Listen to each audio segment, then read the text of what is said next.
ప్రభునందు ప్రియమైన దేవుని బిడ్డారా, ప్రభువైన యేసు నామమున మీకు శుభములు. జీవముగల దేవుని కృపావర్షం మీపై సమృద్ధిగా కురియునుగాక.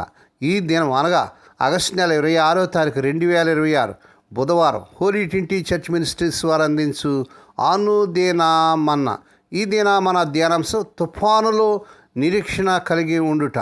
తుఫానులో నిరీక్షణ కలిగి ఉండుట. దేవుని వాక్యం చదువుకుందామండి. 107వ కీర్తన 29వ వచనం. ఆయన తుఫాను ఆపివేగా దాని తరంగమును అణిగిపోయాను. దేవుడు తన పరిశుద్ధ వాక్యం దీవించునుగాక. దేని బిడ్డారు, మీరు అంతా ఎలా ఉన్నారండి? మీ ఆరోగ్యాలు ఎలా ఉన్నాయి? మీ కుటుంబంలో అందరూ బాగున్నారా? మీరు అందరూ క్షేమంగా భద్రంగా ప్రభువులు ఆనందిస్తూ ముందుకు సాగాలని మీకోసం మేము భారంతో ప్రార్థన చేస్తున్నాం. దేవుని వాక్యాలు మనం చూసినట్లయితే 107వ కీర్తన 29లో ఆయన తుఫాన్ అనగా అది ప్రశాంతమైన దాని తరంగములు అడిగినట్లుగా చూస్తున్నాం. 107వ కీర్తనలో దేవుడు 4 రకాల మనుషులను ఎలాగా విడిపించాడో చెబుతున్నాడు. మొదటిగా 4 నుంచి 9 వచనాలు అరణ్యంలో తప్పిపోయిన వారు. రెండవదిగా 10వ వచనం నుంచి 16వ వచనంలో చీకటి చెరసాల్లో ఉన్నవారు. మూడవదిగా 17వ వచనం నుంచి 22 వచనాలు రోగం వల్ల బాధపడిన వారు. నాలుగవదిగా 23 నుంచి 32 వచనాలు సముద్రములో తుఫాన్లో చిక్కున్నవారు. మన వచనం ఇక్కడ ఉంది. దేవుని స్తోత్రం కలుగును గాక. 23 నుంచి 23 వచనాల్లో నావికులు సముద్రంలో వ్యాపారం చేయడానికి వెళ్ళారు. హఠాత్తుగా పెద్ద తుఫాను వచ్చింది. వాడ ఆకాశం వరకు ఎగిరి అగాధంలో పడిపోతుంది. 26 వచనంలో వారు తాగిన వారి వలె తూలిరి, వారి జ్ఞానం అంతా వ్యర్థమైపోయినట్టుగా 27 వచనంలో చూస్తున్నాం. అంటే క్రిస్మస్కి ఏం చేయాలో తెలియలేదు అనమాట.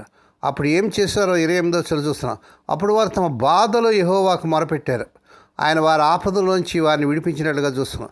దేవుని బిడ్డ, ఏ బాధలో, ఏ కష్టంలో, ఏ సమస్యలో నువ్వు ఉన్నావో ఈ సమయంలో దేవుడు నిన్ను ఆనాడు ఆ ఇశ్రాయేలు వారి బాధల నుంచి విడిపించిన దేవుడు మీ బాధల నుంచి, మీ కష్టాల నుంచి, మీ సమస్యల నుంచి, మీ రోగాల నుంచి ప్రభు తప్పకుండా మీ ఆర్థిక ఇబ్బంది నుంచి కూడా ప్రభు మిమ్మల్ని విడిపించే దేవుడిగా ఉన్నట్లుగా చూస్తున్నాం. దేవునికి స్తోత్రం కలుగును గాక. 2021 వసంతకాలం స్మార్ట్ చేంజర్స్ తుఫాను అన్వేషించేవాళ్ళు అనేక మంది టెక్సాస్లో సుడిగాల్లో పక్కన ఉన్న ఇంద్రధనుస్సును వీడియో రికార్డ్ చేసి ఫోటోలు తీశారు.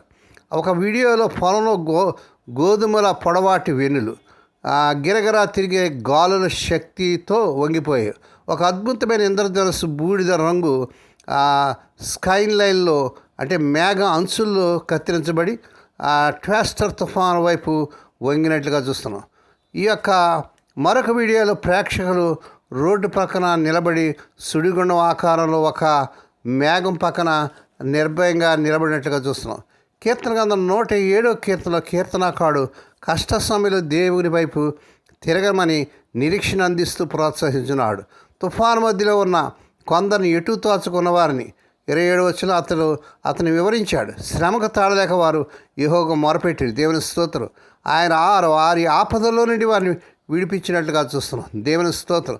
మొదటగా ఆయన తుఫాను ఆపాడు. తుఫాను ఆపగలవాడు ఎవరండి?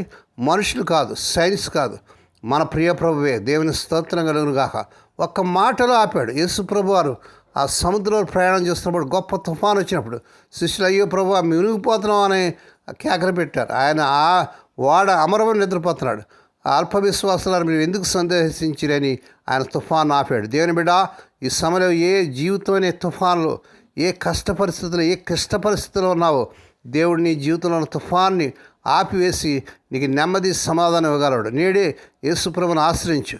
యేసుప్రభు కూడా అలాగే చేశాడు కదా. నెమ్మడించము ఓరకుండా మనగానే సముద్రం ఆగిపోయినట్లుగా మార్క్స్ వార్త 4:39 వచ్చిన మనం చూస్తున్నాం. దేవునికి స్తోత్రం కలుగును గాక. జీవితం తుఫాన్లాగా అనిపించినప్పుడు తమ పిల్లలు కొన్నిసార్లు నిరీక్షణ కలిగి ఉన్నట్లు ప్రయాసపడతారని దేవుడు ఎరిగి ఉన్నాడు. ముఖ్యంగా ఆకాశ దిగంతముల చీకటిగాను అల్లకొల్లలుగాను కనిపిస్తున్నప్పుడు మనకు ఆయన నమ్మదగిన వాడని గుర్తుంచుకోవడం ఎంతో అవసరం. దేవుని స్తోత్రం. రెండవది, అది ప్రశాంతమైంది. దాని తరంగాను అడిగిపోయి బయట తుఫాను ఆగింది, లోపల భయం కూడా ఆగింది. హల్లెలూయా. దేవుని కార్యాలు అలాగ ఉంటాయండి. దేవుని బిడ్డ, నేడే ఈ వాగ్దానం పట్టుకొని మోకరించి ప్రభు సన్నిధిలో అడుగు. ప్రభు కార్యం చేస్తాడు. దేవుడు సగం పని చేయడం కాదు, పూర్తి ప్రశాంతత ఇస్తాడు. దేవుని స్తోత్రం కలుగును గాక. 29 తర్వాత ఏమైందంటే 30 నుంచి 32 వచనాల్లో మరి 30 వచ్చిన వారు సంతోషించారు. దేవుడు వారు సురక్షితంగా దేవుడు ఆ రేవుకి చేర్చినట్లుగా చూస్తున్నాం.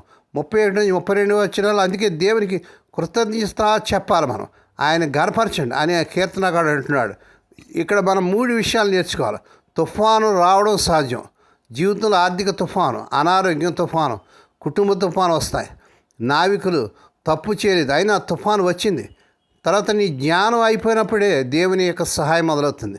అయ్యో నేను సహాయం అయిపోయాను, నా జ్ఞానం, నా బలము, నా పలుకుబడి పోయింది అని అన్నప్పుడే దేవుని దగ్గర నుంచి సహాయం వస్తుంది. 27 వచ్చిన వారి జ్ఞానం అంతా అర్థమైపోయింది. డాక్టర్ వల్ల కాదు, డబ్బు వల్ల కాదు, అనుకున్నప్పుడే మనం నిజంగా దేవునికి మొరపెడతాం. 28 వచ్చిన మనం చూస్తున్నాం. దేవునికి స్తోత్రం కలుగును గాక. మన జీవితంలో ఎన్ని తుఫాన్లు వచ్చినా, మరి దేవుని బిడ్డారా, మనము మరి అడ్డంకులు వచ్చిన, మానసిక కల్లాలు లేక మానసిక ఒత్తిడి వచ్చినప్పుడు దేవుడు మన తుఫాన్లు ఒక మెల్లని శబ్దంగా మార్చి ఆయన మనల్ని ఆశీర్వాదాలుగా మనకు నడిపించగలడు. దేవుని స్తోత్రం కలుగును గాక. 29-30 వచనాలు చూడండి. మనం అనుకున్న మార్గంలో సమయంలో మనకు ఊరట కలగకపోయినప్పటికీ దేవుడి లేఖనాల్లో ఇచ్చిన వాగ్దానాలు ఆధారం చేసుకునే విశ్వాసంతో సాగిపోవచ్చు. అతని నిత్యమైన నిరీక్షణ ఎలాంటి తుఫాన్ అయినా ఛేదిస్తుంది. దేవుని బిడ్డ, ఈ సమయంలో దేవుని సందులో ప్రార్థన చేయి. మూడవదిగా దేవుడు 2 తుఫాన్లు ఆపుతాడు. బయట తుఫాను అంటే నీ సమస్య, లోపల తుఫాను నీ భయం, ఆందోళన. ఆ తర్వాత ఆయన ప్రశాంతతో ఇస్తాడు. కేవలం పరిష్కారం మాత్రమే కాదు. ఒకే వాక్యం మనం చూసినట్టు సముద్రం నావికులు తన జ్ఞానత చేత ఏమీ చేయలేక దేవునికి మొరపెట్టారు. ఒకవేళ ఏమీ చేయలేని పరిస్థితులు ఉన్నవా, దేవుని బిడ్డ ఈ సమయంలో మొరపెట్టి దేవుడు ఒక్క మాటతో తుఫాన్ను అలలను ఆపి వారికి సంపూర్ణ ప్రశాంతి ఇచ్చాడు. నీ జీవితమైన తుఫాను కూడా ఆపగల గొప్ప దేవుడు మన ప్రియ ప్రభు. దేవుని స్తోత్రం. ఆయన మొరపెడదాం, ప్రార్థిద్దాం, నిరీక్షిద్దాం. దేవుడి మాటలు దీవించుగాక. ప్రార్థన చేసుకుందామండి. పరిశుద్ధమైన మా తండ్రి, స్వదేశీ విదేశాల నుండి వర్తమానం వింటూ మరి అనేకరికి వర్తమానం షేర్ చేస్తూ, లైక్ చేస్తూ, సబ్స్క్రైబ్ చేస్తున్న మా ప్రియులందరూ దీవించాడు, కుటుంబాలు దీవించాడు.